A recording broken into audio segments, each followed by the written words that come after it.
Апасиев, младо момче. Младо професорче, дали си на Зоке Заев тројанско конче? Само прашувам. Или како што велат некои кругови во Софија, убивање на македонизмот.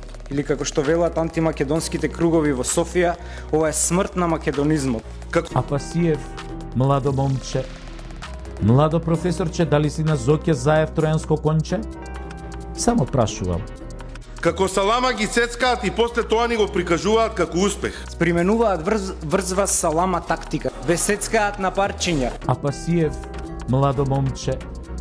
Младо професорче, дали си на Зоке Заев тројанско конче? Само прашувам. Колку пати како премиер побаравте Софија да спроведе барем една пресуда од судот од Страсбург, добиена од македонците против Бугарија?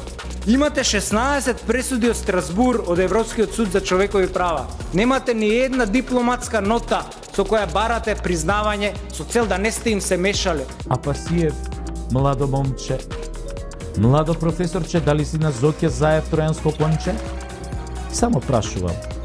Исклучиво според нивото на исполнување на копенхашките критериуми. Наместо да преговараме за копенхашки критериуми, Да побараме најсериозни и најголеми можни институционални гаранции.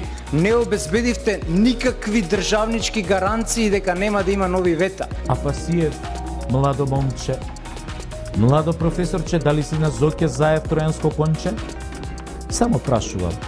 Ќе дадат правна рамка на истите тие негаторски политики, но во внатрешен правен сообраќај во Македонија Никој не говори за правните последици, не е ова така само. презема штетни договори кои после бара да ги прифатат другите.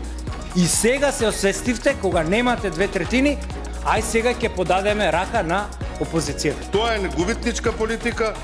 Лузерски процес. После ова мое излагање, ние немаме што повеќе да ви кажеме на темава. Нема да има други наши дискусии и дискутанти. Верувам ќе си останете сами бидејќи никој од опозицијата нема да ви земе збор. Пред да ви се спушти завесата и да си одите кој по дома, кој по затвори. Ќе завршат на буништето на историјата, а некој од нив и во затвор, верувајте.